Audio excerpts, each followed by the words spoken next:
Духовные и интеллектуальные лидеры литовского общества, литовского народа. Вот такая общая тема или такой общий ориентир для сегодняшнего разговора, если позволите.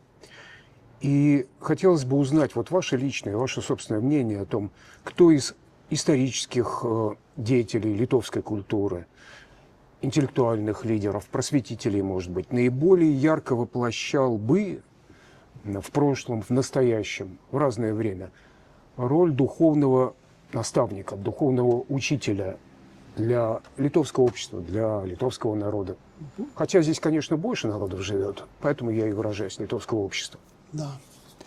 Знаете, вот когда вы мне говорили про эту тему, я глубоко задумался, конечно, потому что это непростая тема. Конечно, я подумала о тех людей, которых я считаю духовными учителями всей Литвы. И это мое личное, конечно, а иначе и быть не может, потому что через личное мы все воспринимаем. Если я буду начинать там рассказывать о таких очень всем известных и хорошо уже просканированных личностей, а сам не имел бы с ним никакого отношения, это не было бы честно и неправда, просто еще повтор один. Так вот, сначала я подумал, что я могу вообще сказать о 20-21 веках. Раньше, что было раньше, я пока, я не силен в это определить. Это уже слишком далеко от меня. Но вот 20 и 21 век, сегодня, когда мы живем, это вполне я сосредоточился и подумал. И знаете, я сделал такое для себя открытие, совсем не нарочно, а вот так вышло, что мне всплыло 20 имен. 20.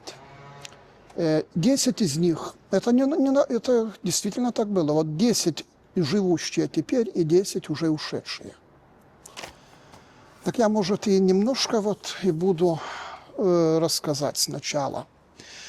Первая, которая, мне кажется, просто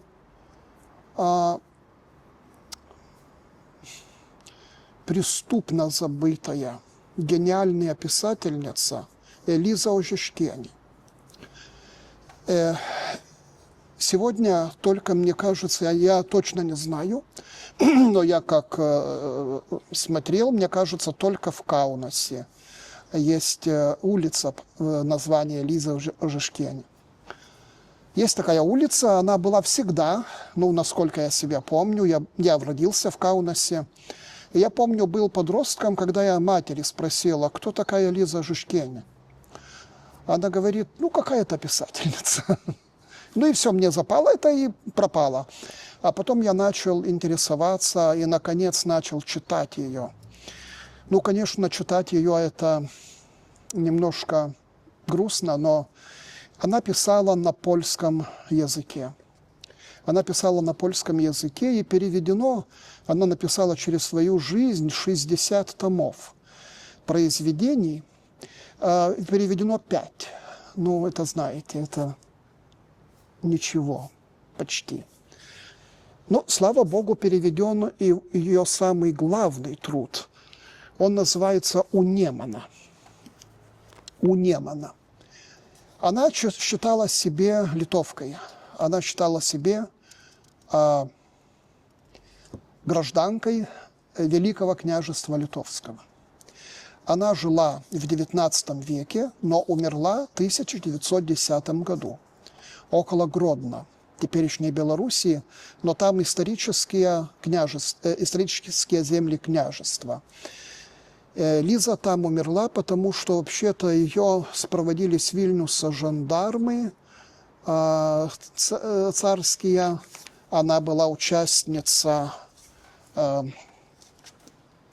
этого восстания 1863 года. Она здесь учреждала издательство, книжный магазин, но ее начали наблюдать за ней. Она была аристократкой, конечно, она отправилась, как это на русском языке, дворец. Усадьбу. В старом смысле этого слова усадьба. Да. Но там был такой немножко пышная усадьба, так, дворец, может быть. Нет, не дворец. Дворец вы. Дворец, на литовском дворец. Извините, вот я замешкался. Ну вот. И она, как я говорил, написала 60 томов труд своих. Она была очень интеллектуальная женщина. В ее романах уже просвечивается весь психоанализ. Мне кажется, только Достоевский и она смогли опередить Фройда на очень многих лет. Она была глубоко верующей, она была одна из самых первых женщин Европы, феминистка, но феминистка католическая. Не социал-демократия ее не возбуждала. Она католичка была. Она писала письма и получала письма от самых интеллектуальных людей всей Европы. Она с ним общалась. Ну и, наконец, как говорится, вишня на торте. И мы ничего не знаем. Даже в советское время была эта улица всегда. Но в программах не было Элизы. Ни в советское, ни в теперешнее время. Почему, не знаю. Она была первой женщиной планеты, которая была номинирована на Нобелевскую премию. Это было в 1905 году. Но премию получил тогда другой польский писатель Сенкевич. Она второй раз была номинирована в 1909 году. Но тогда получила премию Селма Лагерлоф. И так ей не досталось. Но она в 1910 году умерла, в том же году, где и Толстой. Вот, например, Толстой никогда не был номинирован на Нобелевскую премию. Она в 2 раза. Так какого маста это была писательница. И вот она писала обо всех народах Великого княжества Литовского. У нее есть большой роман «Мейер Озефович» про евреев, про еврейский городок, про противостояние хасидов и миснагдимов. Она так хорошо знала еврейскую культуру, религию, такие точности я вообще не читал в 19-м и начале 20-го писателя, который был не еврей, а так знал эту народность.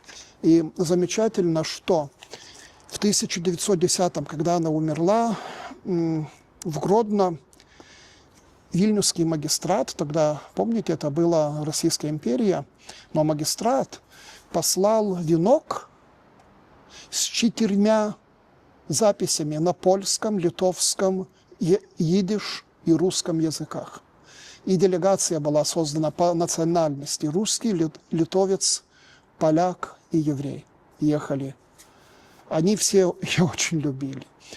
Ну, я очень много про нее теперь сказал, но это, мне кажется, правильно, потому что она начисто забыта.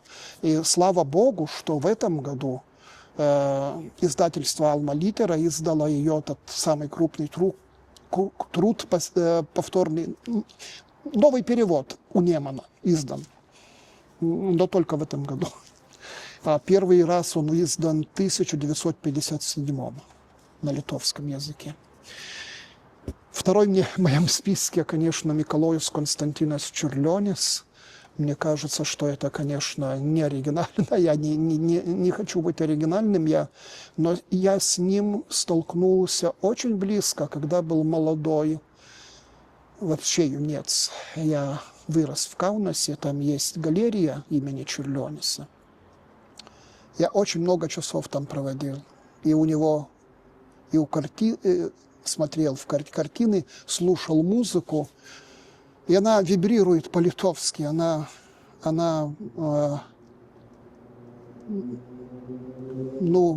не знаю, мне кажется, да, он гений, я совсем согласен с этим. Но я помню, знаете, я столько раз слушал его симфоническую поэму «Море», что мне кажется, что я наизусть ее знаю. Просто как песню. Ну, да, Миколаус Константинович Čiurlionis, он, конечно, на него были поставлены все, мне кажется, которые создавали музыку после него. Да. Можно вопрос? Я встречал здесь, в Вильнюсе, людей, которые говорят, что в детстве и, может быть, в подростковом возрасте, когда наконец становятся более знакомы с искусством, с литературой, но Čiurlionis их пугал. Им было страшно смотреть на эти картины, они внушали какую-то, я не знаю, там, боязнь, тревожность. Честное слово. И музыка также. Конечно, это не эксперты, которые все переслушали, пересмотрели Čiurlionis, но тем не менее, как вы думаете, почему? Я не могу сказать, почему их пугал, но мне кажется, может быть, это какой-то mysterium tremendum, да. У него есть что-то от Бога такое, что он передает через свои произведения, и это, ну, я бы не употреблял слово «пугает», это трепещет вот тебе, вот это что-то трепещет. Включает, может быть. Что-то такое. Я не знаю, как это выразиться, но, может, они то имели в виду. Мне трудно сказать. Я тоже это, нет, меня не пугало, меня притягивало, но в это, вот как, знаете, смотришь или слушаешь, и не можешь оторваться, вот не можешь. И возвращаешься. И возвращаешься, и возвращаешься, и возвращаешься. И теперь я альбомы, наверное, все имею, всю музыку Čiurlionis. Это все равно, что вся жизнь, знаете. Да. Ну и третий, Čiurlionis, как вы знаете, умер в 1911 году, очень молодым, год позже, чем у Žižkėnė. А потом другой, который я скажу, может, других это очень удивит. Тоже композитор Benjaminas Gorbulskis. Это композитор еврейской национальности, между прочим, литовский композитор, но он писал только литовские песни, то есть тексты были поэтов, но он писал, он себя считал литовским композитором. Он знаком вообще как самый выдающийся композитор эстрады, литовской эстрады. Он писал, он, наверное, чуть не единственный, который, когда писал песни, он имел в виду вот конкретного исполнителя. Это вот он писал и для Нели Пальтиненей, и для Стасиса Повелайтиса, такие иконы эстрады, и для оперных певцов Вергилиус Норейка, Эдуарда Сканева. Вергилиус Норейка вообще, когда он еще учился в консерватории тогдашней, теперь музыкальной академии, когда Benjaminas Gorbulskis для него написал песни, эстрадные песни, он решил уйти с консерватории и стать эстрадным певцом, но профессора его отговорили, говорит, что ты в опере нужен. Benjaminas Gorbulskis не только эстрадные песни писал, он писал и очень великие произведения, такие, как это называется, ремте. Да, как-то русское слово ускользнуло. Серьезные произведения. То есть, например, он написал концерты для оркестра и инструмента на все инструменты. Он был, невозможно продуктивен. Он оперетты писал, комические оперы. Это песни около 1000 где-то. Я сравниваю иногда с Высоцким, вот столько он написал. И еще эти концерты, это, его, это, как бы наследство, это море вообще. Но знаете, о нем я говорю вообще-то не потому, что он великий композитор, Ну, композитор, во-первых, эстрады, но может быть великим. Но я говорю, что он был, почему он был духовный лидер, мне кажется, потому что он умер в 1986 году. Так, его творчество происходило в советской Литве, конечно. Он был свободен человек в несвободной стране. Его свобода – это такая уникальная. О ней теперь еще и эти рассказы идут, и даже книга выпущена. Здесь приходил Горбульскис. Ну, я вот, например, скажу. Например, он сделал такое шоу однажды, в 1966 или 1967 году. Конечно, он получал большие гонорары, но он продуктивен. Так он... Тогда были в Вильнюсе только 30 такси автомобилей. Он их всех собрал, жил в районе Жверинас. И с этим кортежем поехал в ресторан Неринга. Он впереди, и все такси-автомобили за ним. Например, еще его одна байка, да? Ну, Неринга ресторан, тогда был такой богемный ресторан, очень там такая элитная богема собиралась. Но они пропивались иногда, и Беньяминас всегда вставил. Ну, ему очень надоело. Когда он написал что-то новое, всегда друзья, я говорю, ну... Так он пошел к бару, говорит барменше, знаете, я вам оставляю 7000 рублей, вы представляете, что это такое? И кто придет к бару и скажет, от Беньяминаса наливайте сколько хочет. Он был уверен, что это на год уже. После месяц спустя, это бармен говорит, ну, маэстро, ваш фонд иссяк. Это как? Ну, Вильнюс город маленький. От Беньяминаса весь Вильнюс приходил. Так вот. И он вообще, он уезжал за границу. Вообще его письмо, это прошение в ЦК Коммунистической партии Литвы, чтобы его выпустили на стажировку там где-то в Западном. Это такой юмор, Он говорит, да, я родился в 1925 году и, может, немножко заражен буржуазией, но не настолько, чтобы не мог уехать. Так просто удивляешься, как его выносили вообще. Я имею такую гипотезу, что вообще-то он был еврейской национальности человек, а в то время, когда он жил, его жизнь протекала во времена такого Снечкуса. Снечкус был, знаете кто, да? Первый секретарь ЦК, у него жена была еврейка, и он очень снисходительно относился к этой национальности. И он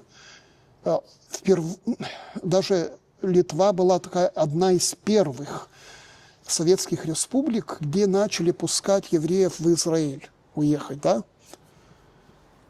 И, конечно, Снечкус, это, мне кажется, его уговорила Мира Бордонайте, его жена. Так говорят, например. Но главное, что он, конечно, не хотел, чтобы уехали все евреи, а те, которые пишут, они очень талантливые. Он хотел, чтобы... И он очень много им позволял. Я так представляю себе это, потому что, вот, например, такой писатель был Миколас Луцкис. Когда читаешь его романы, ну, удивляешься, как могло они выйти в это время вообще. Там такая есть социальная критика советизма. Ну вот, так Беньяминас Горбульскис, он уехал за границу, а виза уже кончилась, он не приезжает. Он где-то уехал там в общины литовские, там уже КГБ на ушах стоит и думает, что все, он останется, он уже уехал и уехал. А он там пишет письмо, что вообще я вернусь, только я не знаю когда. И он вернулся 3 месяца спустя, и ничего ему не было. Но это было... Там потом толки шли, он был агент КГБ, но никакого доказательства, и никогда никому он вреда не приносил. Никогда. Он только... Я вот говорил с певицей Нелли Пальтинен, этой такой эстрадной иконы в тех временах, я уже, конечно, говорил, не так уж давно, она уже умерла. И она говорит, а он был не человек, он был радость. Куда он приходил, это была радость. Например, он держал пари, что он будет умываться в Неринге, там бассейнчик такой есть. И он умылся, он разделся и умылся. Ну, можно рассказывать, но я хочу главное сказать. Он был учитель свободы. Это был свободный человек. И это, мне кажется, это очень важно. Еще одна женщина, которая, мне кажется, сделала очень большую духовную работу в Литве. Это великая поэтесса Янина Дягутити. Умерла она в 1990 году, за месяц до 11 марта. Великая, когда я говорю, даже как-то это слово не клеится к ней, потому что она была очень интровертна. Она не любила читать свою поэзию. Она давала очень-очень, немного интервью, но в одном интервью ее спросили, как вы думаете о своем читателе, когда вы пишете? И она говорит, пусть извинит меня читатель, я никогда о нем не думаю. Я пишу то, что я чувствую. И я знаю, что если мне удастся передать, что я чувствую, это будет для всех очень важно. И так и было, так и было.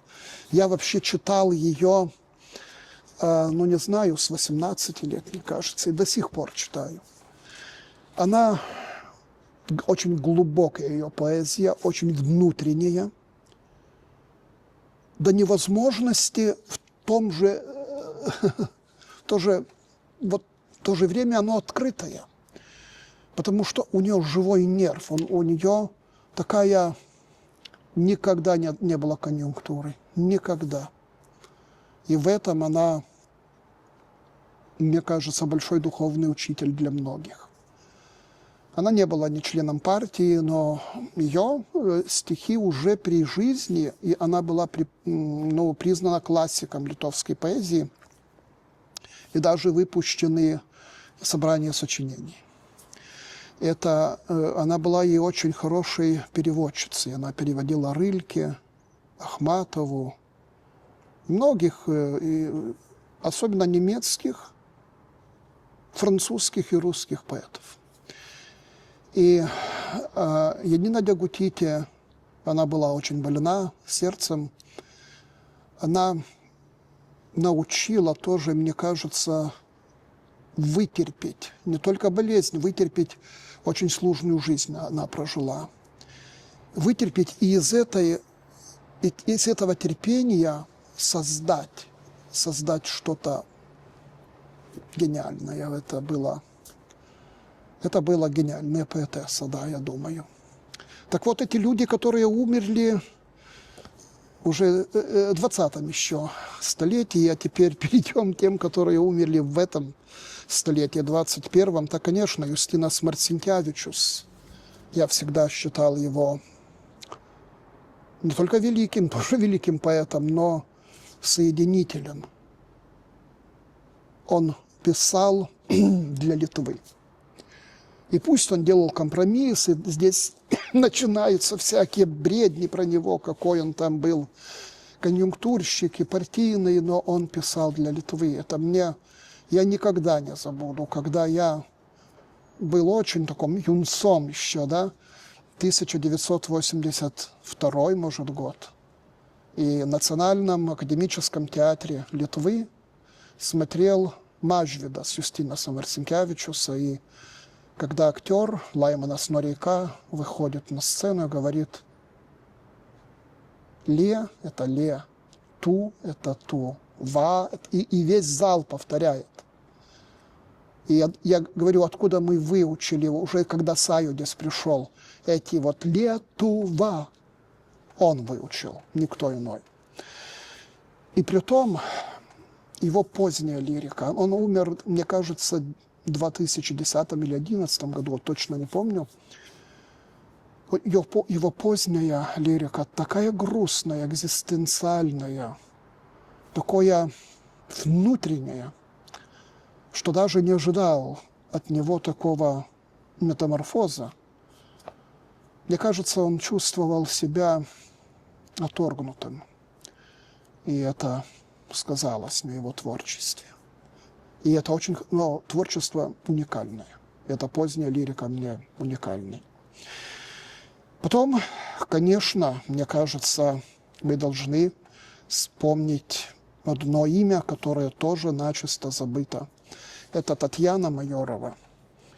Татьяна Майорова была актрисой, драматической, театральной актрисой в Русском драматическом театре, который теперь называется Старый почему-то, да, ну пусть будет старый. Хорошо, но это все равно был русско-драматический театр, и когда я был студентом, это было 81-86 год, это была самая такое вершина творчества этого театра. Там были такие спектакли, что невозможно было пропустить, и мы ходили по 7 раз на спектакли. Вот, например, на Тенниси Уильямса «Татуированная роза», где Татьяна Майорова была в главной роли, я ходил 7 раз. Когда я с ней познакомился, мне удалось с ней познакомиться 10 лет до ее смерти. Она умерла где-то, я не знаю, 8 или 9 лет тому назад. Так, она говорит, что вы были в 7 раз? Да, говорит, там люди не выдерживают даже пол этого спектакля. Да, это потому, что у нее была такая сила. Знаете, если меня спросили, были или есть ли актеры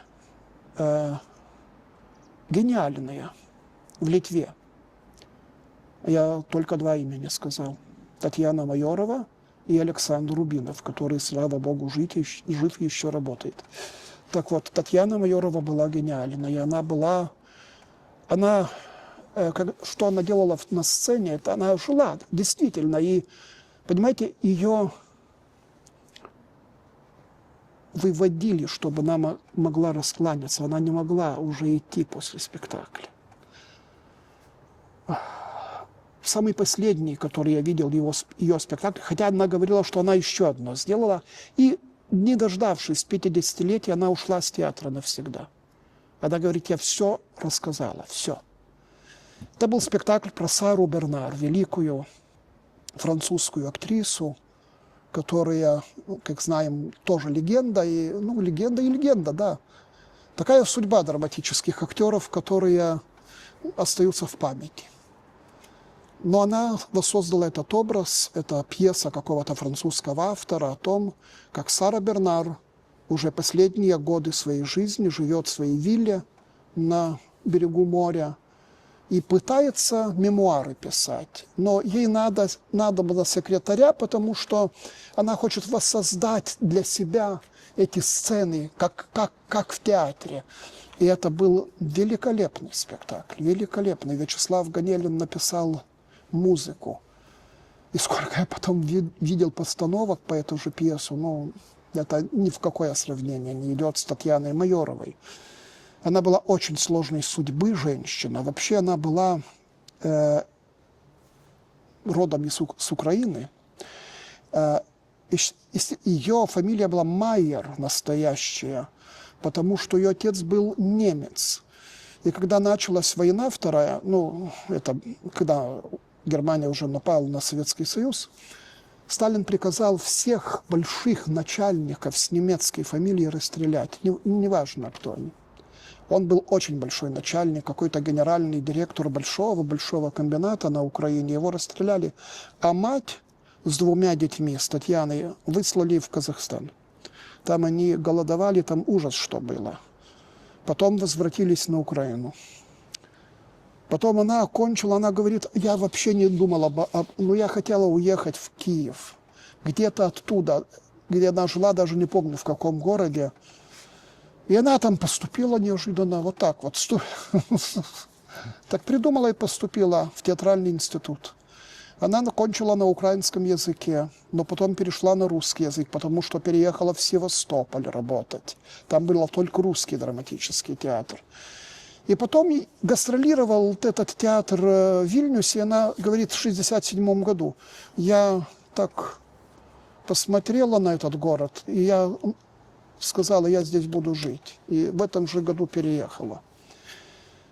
Это была великая актриса, великая женщина. Она никогда не давала интервью. Никогда. Я с ней познакомился, потому что шли слухи, что она умерла. Это было где-то в 2008 или 2007 году. И я говорю, Бернардино ЛТ уже был, говорю, надо о нее написать. Ну, никто не пишет, как это можно. Но они созвонились с русским драматическим, и они говорят, что вы, она не умерла, она живет, только она уже никак, извините, пожалуйста, никак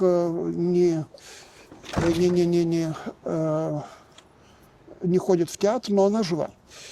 Я достал телефон.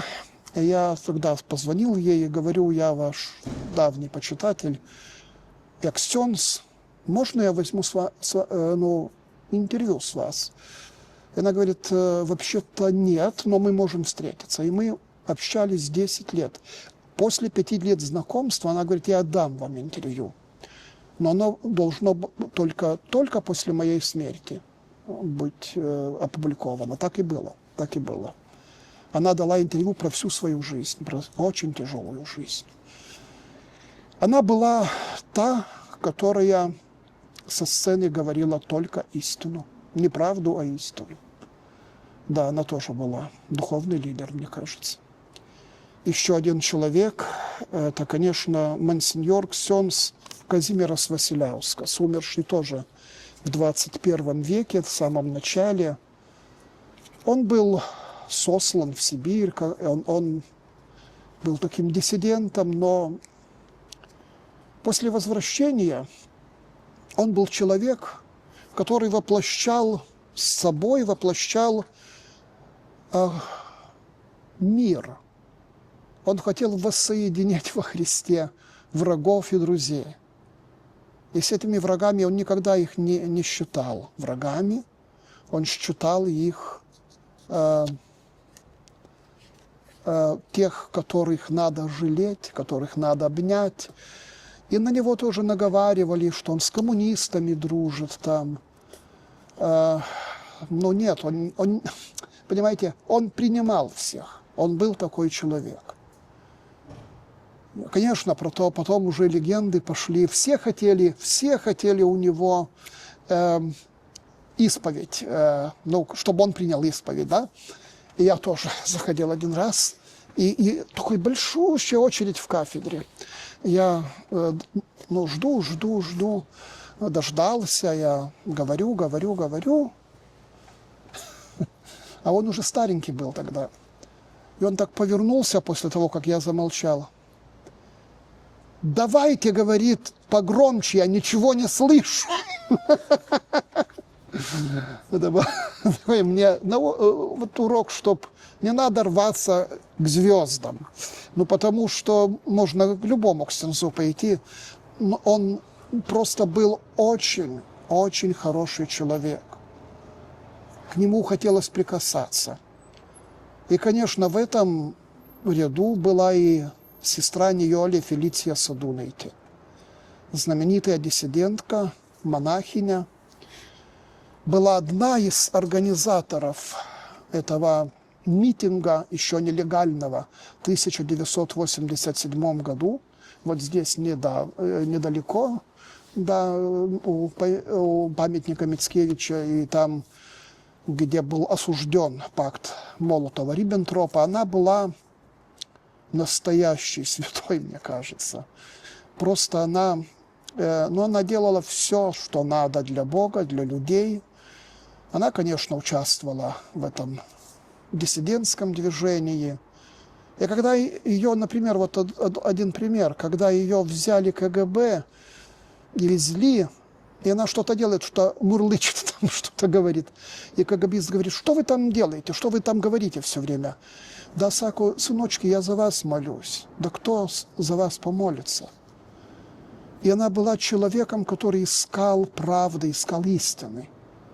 Во все времена, и в эти времена тоже, она не молчала.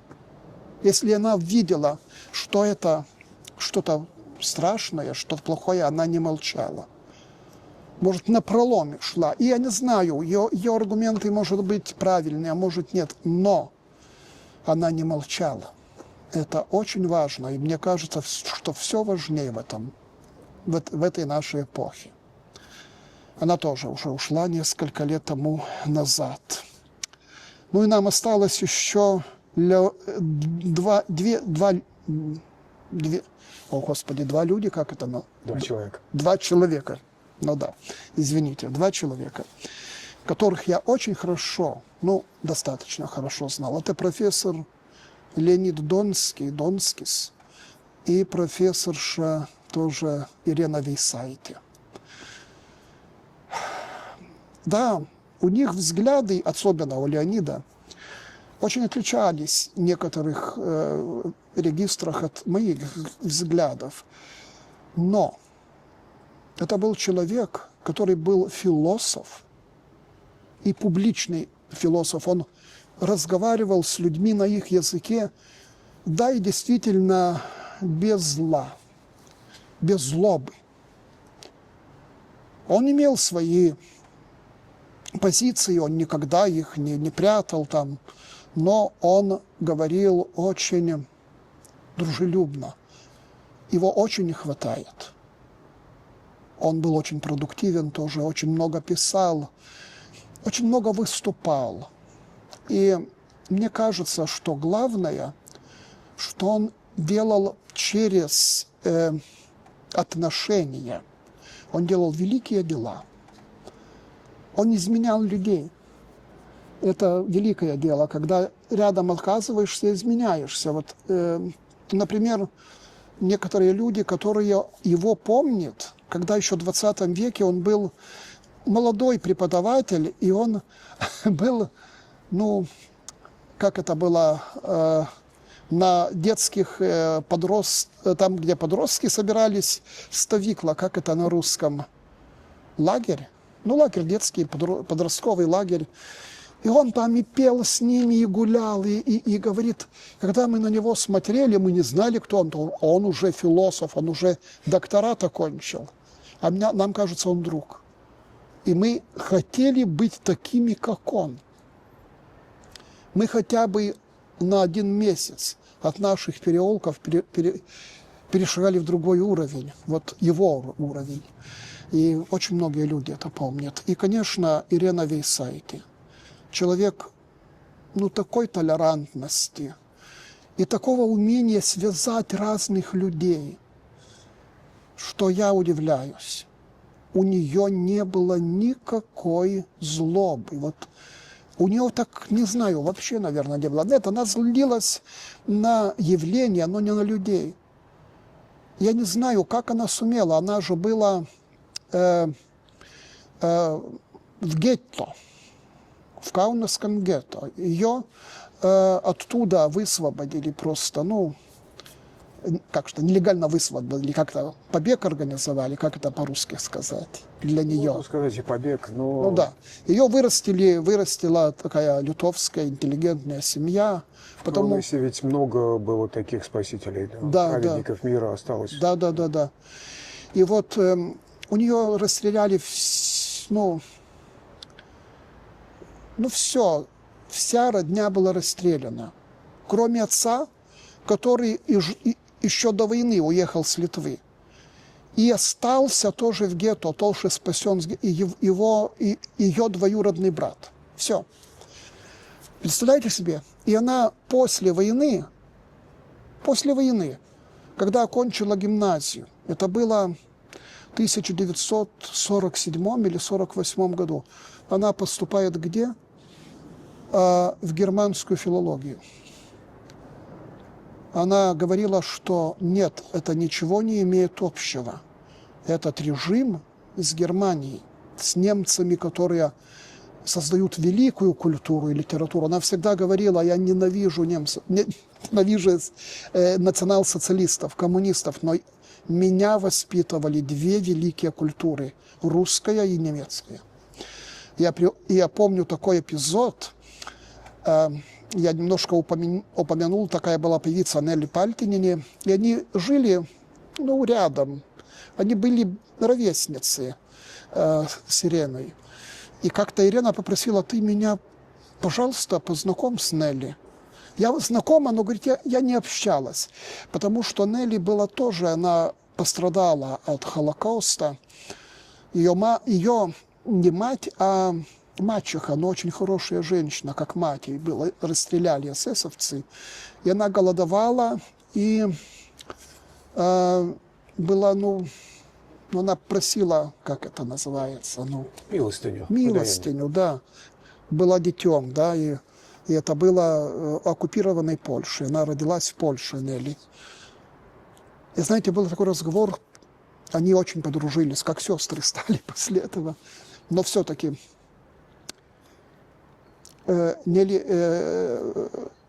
Ирена говорит, что я очень люблю немецкую культуру. Очень, очень. А Нелли говорит: Ирена, я вам не верю. Я ненавижу немцев.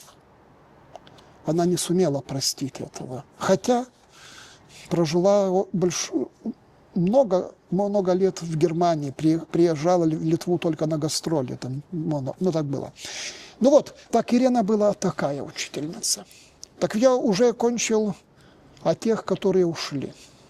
А те, которые сегодня живут, постараюсь покороче, потому что еще живут, но первое место. Может, вы хотите спросить что-нибудь? Я это и хотел спросить, честное слово. Что хотел Да, не в таком великом смысле пантеона, а вот среди нас кто? Да. Во-первых, Валдас Адамкус. Мне думается, что этот человек принес, может быть, слишком рано, совсем другую культуру политическую в Литву. Совсем другой способ разговаривать с политическими оппонентами и друзьями. Он слишком, почему я говорю слишком рано, потому что, опять эта культура падает быстро, стремительным таким шагом назад, но все-таки он остается. И даже до сих пор такой преклонный возраст. Он говорит еще, он интервью дает. Он еще очень хорошо видит вещи и называет их. И мне кажется, что вот это нам очень нужно, что он пришел в нужное время. Там же было еще недавно, еще 1998 год, когда он стал президентом. Скажите, пожалуйста, Да. а что из того времени, хотя он жив, и слава богу, Да, но из того времени, когда он был лидером страны, президентом, да. что из того времени продолжается, осталось от него? Да. Осталось молитвенный завтрак в президентуре. Хотя президент Грибаускайте устранила, 10 лет не было, а теперь опять возвратилась. Это такое... Он привез это из Америки, но это было у него, это было хорошее, очень хорошее начинание. Потому что это было 2 дня. Первый день это был просто диспуты.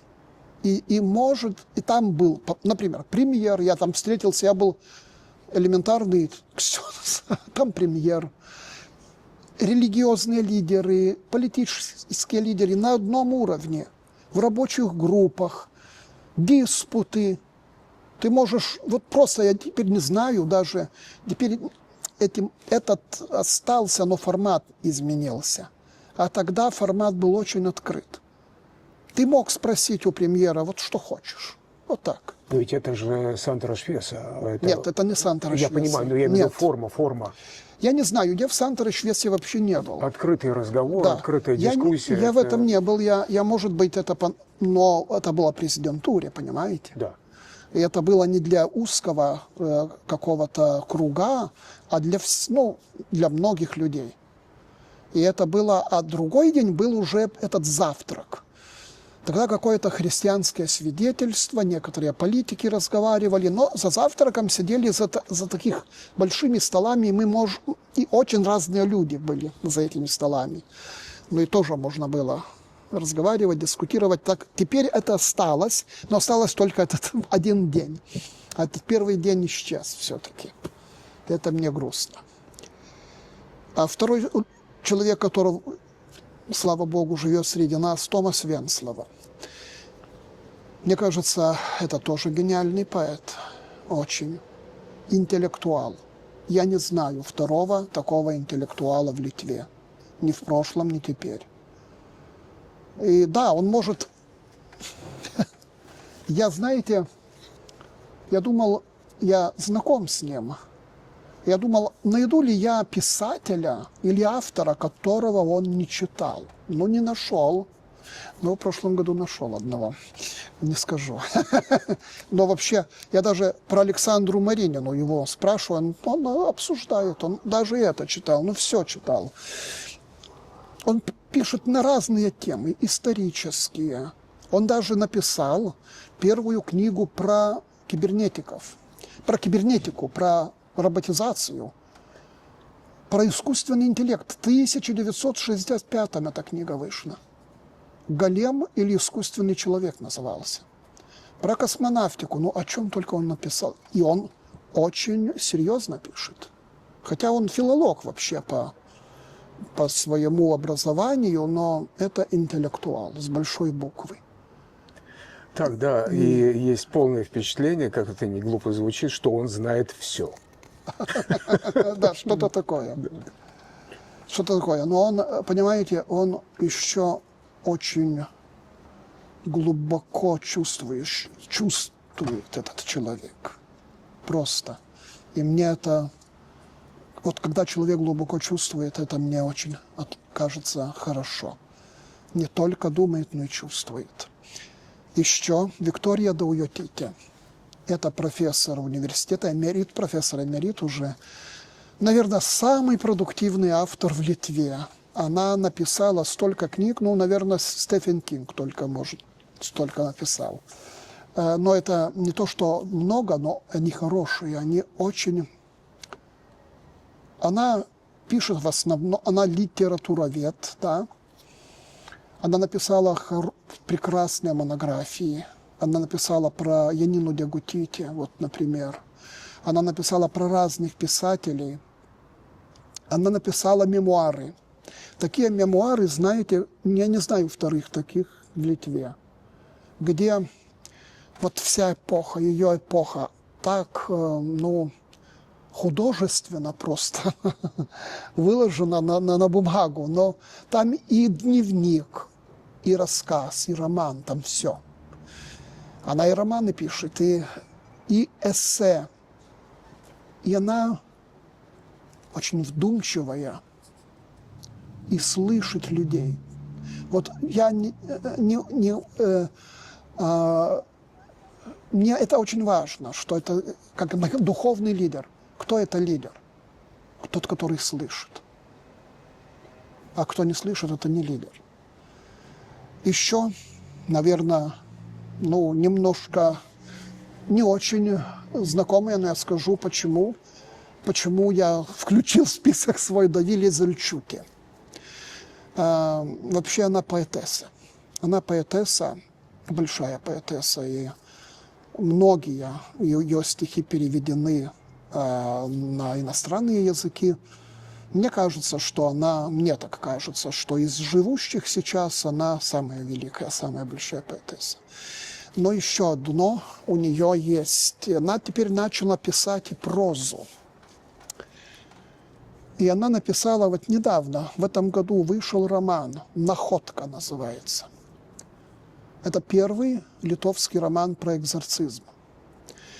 Она многие годы была помощником ксенза-экзорциста. И она пишет там очень документально, что там происходит. Да, это надо было быть очень смелой. Я с ней тоже познакомился недавно. что писать об этом зле настолько откровенно, что других пугает. Вот он пугает действительно. Меня тоже. Я так читал и думал, ну вот я не знаю, я советовал бы прочитать этот роман кому-то. Но в конец надежда и свет. Но не такая банальный свет. Нет. Глубоко пройденный такой Христовый путь. Вот, мне кажется, она учительница борьбы со злом. Да. Андрюс Мамонтовас. Я тоже знаком с ним. Но это не потому, что я знаком. Это действительно певец, который... Певец, для моего поколения, это певец, которого я помню, но с очень юных лет. Он уже выше 40 лет на сцене. И не то, что эти года, они тоже важны, конечно, но важно, что он поет. Знаете, иногда я слушаю его песни, которые созданы в 83-м году, в 85-м. Он как пророк. Он как истинный пророк, который, может, даже не знает, о чем он пишет, но он пишет и поет. И это больше, чем знать. Например, такая есть песня у него, ей уже 40 лет, этой песни, вот как на русском, нет, «Пламень костра». «Пламень костра». Вообще-то такая меланхоличная песня, но она про людей, которые собираются у костра и видят в этом надежду. Немножко что-то похожее есть у «Машины времени», что-то такое. Но странно, когда Андрюса спросили, это же была песня, которая открыла Саюдис. Говорит, ничего она не открыла, она была реально такая меланхолическая литовская эстрадная песня. Но она что-то в себе имела. Когда начался Саюдис, это возрождение, ее начали повсюду петь. И до того пели, но она прозвучала по-другому. Знаете, когда я был в концерте Андрюса Мамонтова, это был в парке Вингис, там много-много людей, 40 лет на сцене он был, и он запел эту песню в конце. Все стоят и поют. И я смотрю, 70 лет человеку и 7 лет, и поют все. Но это действительно уникально. Дальше я бы сказал Александр Рубинов. Это великий актер. Он, слава богу, он еще не только живой, но и на сцене. И почему он великий? Я не знаю второго актера вообще в Литве, который создавал такие моноспектакли, которые ты видишь как настоящую динамику, не только рассказ, но чувствуешь этого человека, которого он воплощает. И это просто, знаете, когда моноспектакль, он очень трудный жанр. Моноспектакль, там не сошлешься на партнера, там ты один на один. И он его так прокручивает, что ты даже забываешь, что там моноспектакль. Мне кажется, что там много там было, а это он один. И что он сделал? Он же сделал 3 моноспектакля про 3 очень таких, личностей в мире, да? Коба про Сталина, Гитлер против Гитлера, про Гитлера, и Юда Искариота, про Юда Искариоту. Это спектакли, они, так обнажили зло, что, знаете, в этом спектакле ты смотришь и думаешь, что жалко этих людей все-таки. На такое не каждый актер может дойти до такого уровня. Еще один человек, который я не могу, и у которых, слава богу, живет среди нас, это Александр Алексеевичик. Это великий психотерапевт. Это вообще он начал психотерапию в Литве. Он учредил, Учредил. что? Учредил. Да. Первый кабинет психотерапии в Литве в 1967 году. До сих пор он ведет семинары. Он функционирует как специалист, ему 86. С ним очень плохо поступили. Его выбросили с работы, с отдела, которого он создал и которым руководил 40 лет. И только потому, вот это надо нам запомнить, потому что он в одном интервью высказал мнение, что гомосексуализм это вообще есть ненатуральное состояние. И можно его вылечить, если человек хочет. О, как это было, но это была такая трагедия, знаете. Но я ужаснулся. Да это же он сказал мнение классиков психотерапии. Да, Александр Алексеевич и в моем жизни, и многих людей он спас, он в трудных ситуациях очень вынес это. И я думаю, что этот человек еще, конечно, у нас будет, я надеюсь, его вспомнят. Я надеюсь, что о нем еще надо написать много книг. Есть написано, есть его книги. Представьте, он единственный психотерапевт в Литве, книга которого выпущена в Германии. Ну, вообще, на Западе. Ну, потому что у нас психотерапия очень молодая, и нету оригинальных. Они все... А он создал свою школу, которая признана в Международном экзистенциальном терапевтическом обществе. Называется ИТЖ. Интенсивная терапевтическая жизнь. Так что вот Александр Алексеевич. Еще. Философ Нида Василевскайте. Это женщина, которая, мне кажется, делает то, что вот делал когда-то Донскис. Она, конечно, есть такая строгая женщина, но она философ, которая публично высказывается по актуальностям. И что самое главное, почему я ее считаю тоже одной из лидеров, да, потому что она вот живет так, как говорит. Она никогда не делает компромиссов. Она не делает компромиссов своих взглядов. Она поменяла свои взгляды. И она очень откровенно рассказывает, почему она поменяла. Почему 10 лет тому назад ей начала вот другая перспектива казаться правильнее. Но она никогда не скрывала своих взглядов. И тоже из-за этого ее выбросили с университета. Она не может преподавать. Она не может преподавать, потому что она не согласна с некоторым мейнстримом, который в Литве, к сожалению, есть. И она живет, и она создает, она делает свои персональные передачи через интернетную телевизию. И она не поддается никакому шантажу, и это, мне кажется, очень важно теперь. Очень важно. Ингрида Гудаускини, еще одна прекрасная женщина, теолог. Мне кажется, что вот эта Ингрида есть, может, единственный библист в Литве, очень оригинальный. В ее книге, мне кажется, что они, может быть, переведены на другие языка. И какие эти книги? Вот, например, одна книга называется так. «Женщины и мужчины в Библии в перекрестках».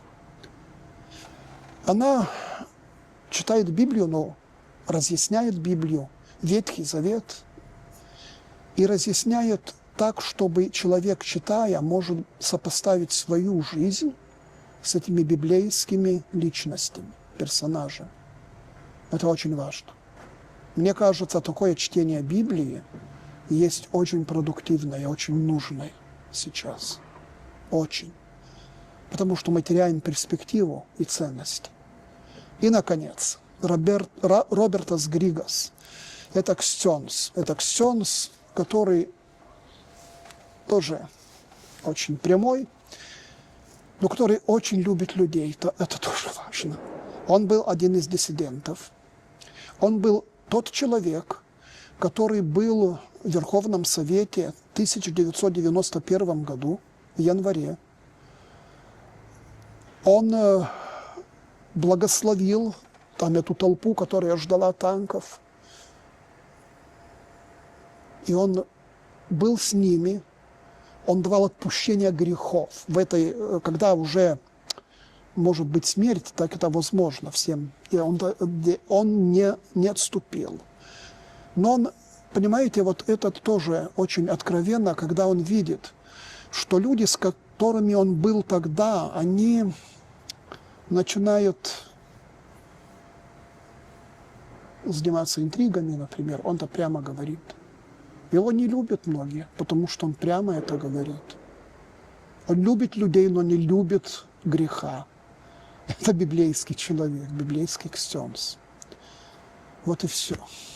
Но это много, мне кажется. 10 людей пока живет. Но это целая Литва, по-моему. Целые? Да. Почему целая Литва? Почему целая Литва? Потому что, вот, может быть, хоть и 10 человек, еще немного из пантеона, но это целая вселенная. Ну да.